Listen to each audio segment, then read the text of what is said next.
Everyone. Thanks for the speedy turnaround. Hi.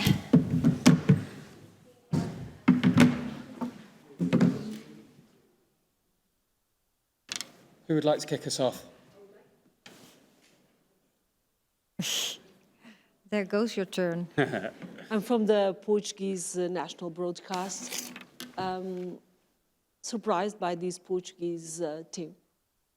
No, I'm not surprised. We have seen them a couple of times, and they've grown very much. So that's also why they qualified for the World Cup for the first time in history.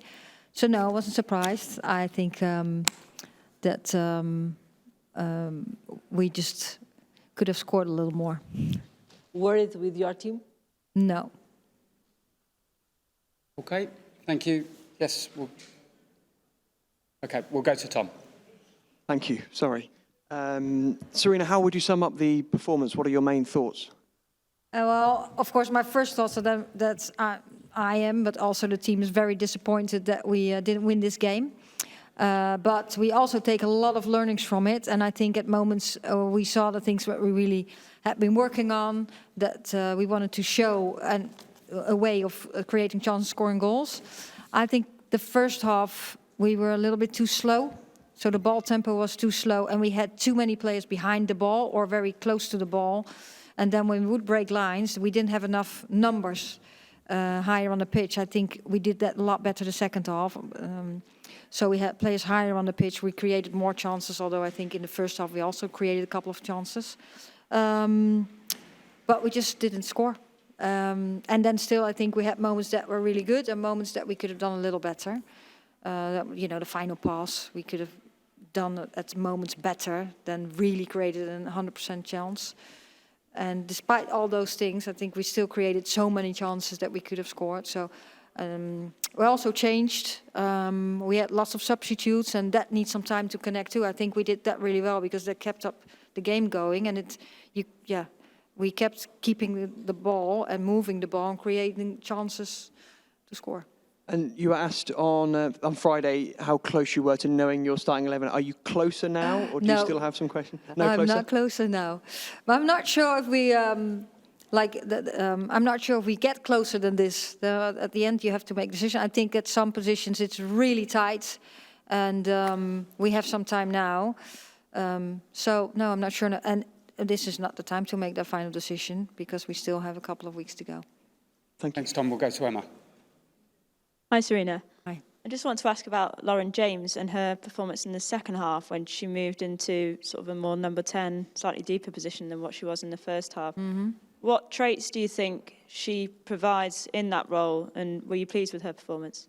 Yeah, I think she, well, I haven't spoken to her yet, so I'm not going to review her in detail. You know, I don't like to do that anyway. But no, you can tell that she can play on the side, but she also can play in the center. She's tight on the ball, and she's very powerful and has vision. And I think we could see some moments that she did really good things, and I also think you could see some moments that she could have made a decision a little quicker. So we'll review that with the team later. And in terms of where the team are at going into the World Cup, I know you sort of touched on this, but do you feel that your team is in a better shape going into the Euros, perhaps, than what they are going into the World Cup? Or do you feel just as confident as you were last summer? I don't relate that to each other. I think the team has changed. So there's another team dynamics now because we have other people in the team and different qualities. So it's a new situation. And with this situation, we continue to develop our style of play with the individuals we have, and that's how we approach it. I think we're in a very good place. I think we had 2 very good weeks on and off pitch. I think this game was very, very helpful. Although we are disappointed we didn't score the goal, I think, you know, if you see how the game went and what we wanted to do and how we want to play, that you can tell that we really know what we want to do. And that's really what we're working on. Thanks, Sarina. Thanks, Emma. There were 2 original questions over here, so we'll go to the lady in the green coat, please. Hello, Sarina. Hi. I'm Maria Pedroso from Portuguese television Canal 11. In your opinion, what are the best qualities of the Portuguese national team? And where do you think they can reach, or what do you think they can reach at the World Cup?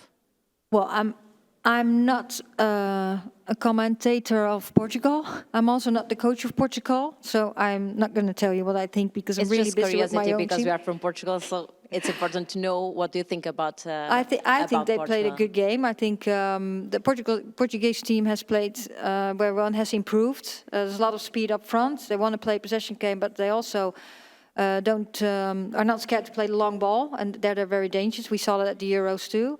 So it's really a team that to take in account. Okay, thank you. Thanks very much. Welcome. We'll go to Dan, just behind you. Thank you. Hi, Sarina.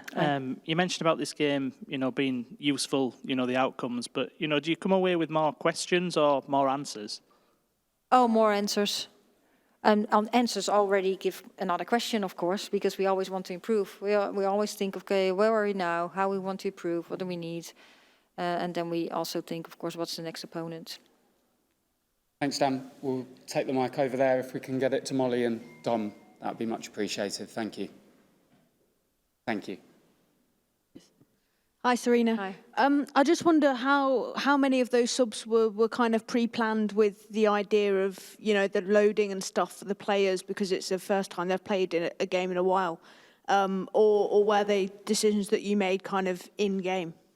No, it's what we actually always do with friendlies, that we think, okay, who do we have in front of? Where are we at? And now, of course, the team came out of a holiday.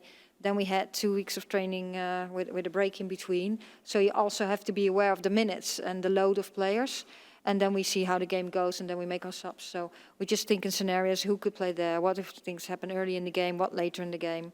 And who ahead of the game do we really do we have to be aware of in minutes? And maybe it's been a little while since Alex Greenwood has played in that left-back role. Obviously, we know it's an area where there's not a huge amount of options that naturally play there at club. I just wonder if you see whoever plays that position, can they switch between centre-back and left-back at the tournament, or would you like to see whoever you start as left-back kind of stay as a left-back? I can't give that answer yet. Because you don't know how the tournament will develop and who's available. So we always think, okay, we all know Alice can play left back for us. That's how we approach it, and she can play centre back. And then an advantage is on the left side that she has a left foot, and that's easy then when they really press high that you can come out of press. So those are the things we take in account, and then at the end we'll make decisions. Thank you. Thanks, Molly. We'll just go to Dom behind you. Hi, Sarina. Hi. Obviously, ahead of the European Championships, you had a clear striker, which was Ellen White, who went through as a striker for the whole tournament. We don't have access to your brain, so we don't know your thinking in terms of Alessia Russo or Rachel Daly. Obviously, they got a half each today. Is it a little disappointing that they both squandered so many chances? I mean, I counted 4 for Rachel Daly and 8 for Alessia Russo. Yeah, well, first of all, I think the last Euros that actually Ellen and Alessia were about kind of a team, because Ellen would start and then Alessia would finish. So I think that was how that developed during the tournament. And now we chose 3 centre forwards in our squad. So that's Rachel, Alessia, and Bethany. And I think the first thing is you first want to create lots of chances, and then see how we execute that. And yes, it's disappointed. Of course, they want to be ruthless and want to score those chances. And yeah, today they didn't. It's not a worry for me. It's just we want to get into those positions. And when you get so much into those positions today, I think that's pretty good. But of course, we want to do the final touch too, and that is to get the ball in the net. So we all know that. And can I also ask you about Chloe Kelly as well? I think that Lauren Hemp and Lauren James got the bulk of the game time out wide, particularly during the Arnold Clark Cup. But I remember the final game against Belgium, Chloe Kelly came off the bench and was really impactful. It felt like the same was the case today. Do you feel that she's maybe your most informed wide option? And how close is she to kind of being in the starting lineup for the World Cup? Yeah, again, you can't... I think the competition in our team on that position is so high. So you can't, like, now this is who we start, and they're still in competition for the first game in the World Cup to start, and then afterwards we don't know, because they all bring something different, And Katie Robertson is also knocking on the door, had some moments. So, you know, it's just where are we now? What do we need the next game? And we have options, and that's just really good. So. Okay, thank you very much. Thanks, Dom. We'll take a final question from Catherine, just in front of you. Thank you. Hi, Sarina. We've spoken before about how teams might set up to frustrate. What did you do? Oh, yeah, broken metatarsal, but it's... Didn't play football. No, well, not at the minute anyway. Yeah, we've spoken about how teams might set up to frustrate England at the World Cup, and Portugal probably weren't quite as deep as some of the other teams England have played in recent months, but there were quite a few stoppages at times which maybe affected the rhythm. But because of kind of how many chances England created in the second half, do you think that's kind of shown progress in terms of playing these teams that might look to sort of frustrate? Mm-hmm.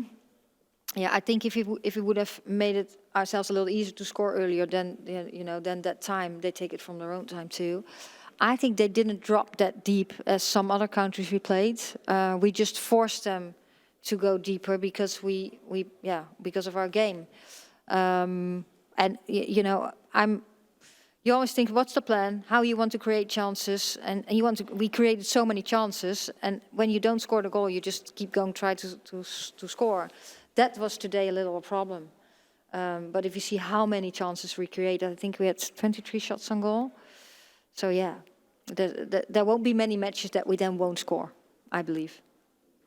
Thanks, Catherine. Thanks to you all. See some of you in Australia. Thank you.